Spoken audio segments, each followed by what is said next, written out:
तो चलिए आज एक ऐसे भक्त की कहानी में चलते हैं जिनकी ईश्वर में आस्था इतनी गहरी थी कि उसने त्रासदी और चमत्कार के बीच की हर लकीर को मिटा दिया। आज हम बात करेंगे संत गोरा कुम्हार की, एक साधारण कुम्हार जिनकी असाधारण भक्ति उन्हें पवित्रता और पीड़ा दोनों के रास्ते पर ले गई। यही वो सवाल है जो गोरा कुम्हार की पूरी जिंदगी को आप कह सकते हैं परिभाषित करता है।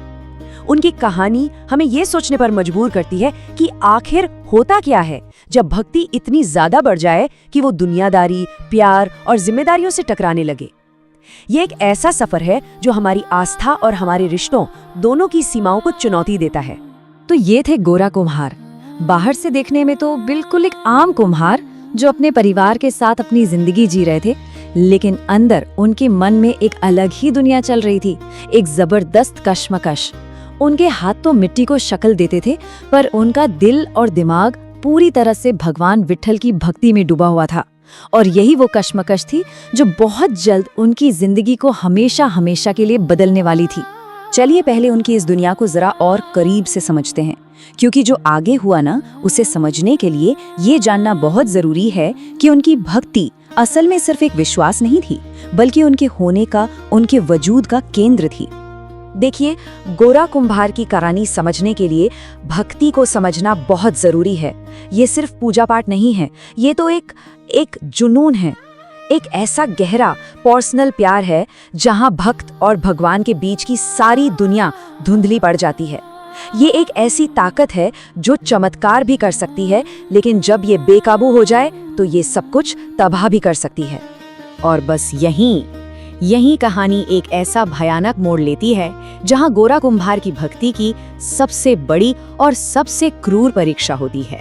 एक ऐसी घटना जो उनकी भक्ति को एक पिता होने के जिम्मेदारी के सामने लाकर खड़ा कर देती है। सोचिए, उस दिन हुआ क्या? पत्नी पानी लेने गई और गोरा मिट्टी गूंथ रहे थे, लेकिन उनका मन वो तो कहीं और ही था। विट्ठल विट्ठल का जाप करते करते वो पूरी तरह से सुध-बुध खो बैठे। उनकी आंखें बंद थी, दुनिया जैसे उनके लिए गायब हो चुकी थी। और इसी आध्यात्मिक धुन में उनका छोटा सा बच्चा खेलते खेलते मिट्टी के उस ढेर में आ गया और गोरा ने अनजाने में अपने ही बच्चे को अपने पैरों तले रौंद दिया। लेकिन इस हादसे से भी ज्यादा चौंकाने वाली चीज थी इसके बाद जो हुआ। एक तरफ पूरा गांव उनकी अपनी पत्नी गम और गुस्से में थे, और दूसरी तरफ थे गोरा कुम्हार, एकदम शांत, जैसे कुछ हुआ ही नहीं हो।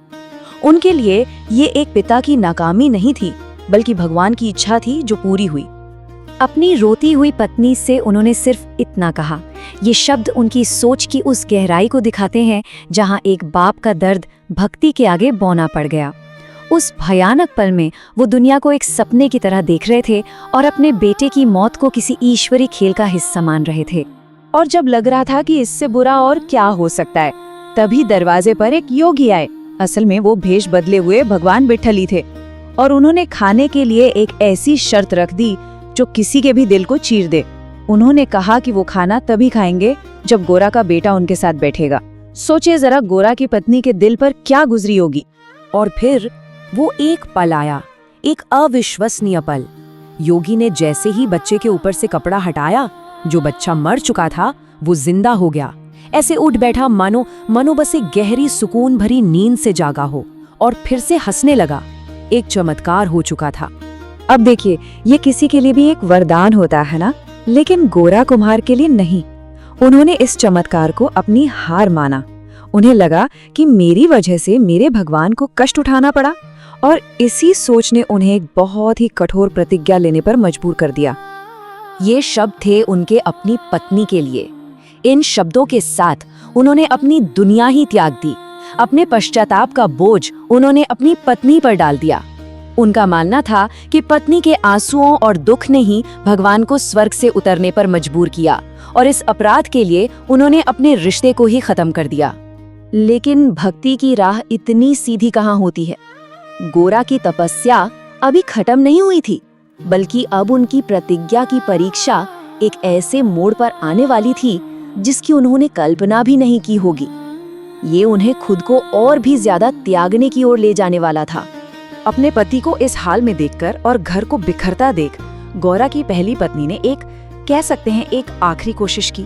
उन्होंने अपनी ही छोटी बहन से गौरा की शादी करा दी, ये सोचकर कि शायद इससे कुछ बदल जाए। गौरा मान तो गए, पर अपनी प्रतिज्ञा पर अड़े रहे। तब पति की इस तपस्या को तोड़ने के लिए दोनों बहनों ने मिलकर एक राज की योजना बनाई।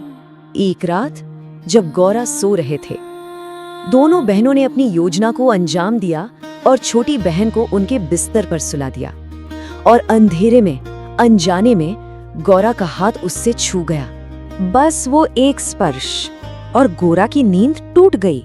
उनके लिए ये कोई मामूली स्पर्श नहीं था, ये तो उनकी पवित्र प्रतिज्ञा का एक बहुत बड़ा उल्लंघन था, एक ऐसा आध्यात्मिक पाप जिसे माफ नहीं किया जा सकता।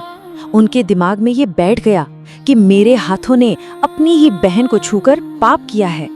और इस पाप का प्रायश्चित करने के लिए उन्होंने एक ऐसा काम किया जो हमारी आपकी सोच से बिल्कुल परे है। बिना एक सेकंड सोचे उन्होंने अपने दोनों हाथ काट दिए। ये उनकी तपस्या की इंतहा थी, एक ऐसा भयानक काम जिसने उनके परिवार को पूरी तरह से बेबस और मुश्किल में छोड़ दिया। अब सोचिए, हाथ कटने के बाद गौरा काम तो कर नहीं सकते थे, परिवार गरीबी में डूब रहा था। ये सब देखकर भगवान विठल ने एक बार फिर दखल देने का फैसला किया, लेकिन इस बार एक बिल्कुल अलग अंदाज में। और यहाँ से शुरू होती है भगवान की एक अद्भुत लीला। वो खुद एक कमलनाथ नाम के कुम्हार का भेष धरकर गौरा के घर सेवक बन गए। सोचिए सब कुछ कैसे पलट गया। जो ब्रह्मांड के मालिक हैं वो अब मिट्टी के बर्तन बना रहे थे, और उनका भक्त वो संत अब पूरी तरह से उन पर निर्भर था। इस दिव्य नाटक का पर्दा तब उठा जब महान संत नामदेव पंढरपुर आए। उन्होंने देखा कि मंदिर से तो भगवान गायब है। जब ध्यान लगाया तो पता चला कि भगवान तो गोरा कुम्हार के घर पर चाकरी कर रहे हैं। तब जाके नामदेव ने गोरा को ये राज बताया कि वो अनजाने में किससे सेवा ले रहे हैं। ये सच्चाई जानते ही गोरा तो पश्चाताप में डूब गए। अपनी पत्नियों और बेटे के साथ भगवान से माफी मांगने पहुंचे। और यहीं कहानी अपने असली मकाम पर पहुंचती है, जहां गोरा को भक्ति का असली मतलब खुद भगवान से सीखने को मिलता है। उसी पल भगवान ने गोरा को वो सबक सिखाया जिसके लिए ये सारी लीला रची गई थी। उन्होंने समझाया कि असली भक्ति दुनिया से भागना नहीं, बल्कि दुनिया में रहकर अपनी सारी जिम्मेदारियां निभाते हुए ईश्वर को याद करना है। उन्होंने गोरा को अपने परिवार को फिर से अपनाने को कहा, और जैसे ही गोरा ने ये बात मानी, एक और चमत्कार हुआ।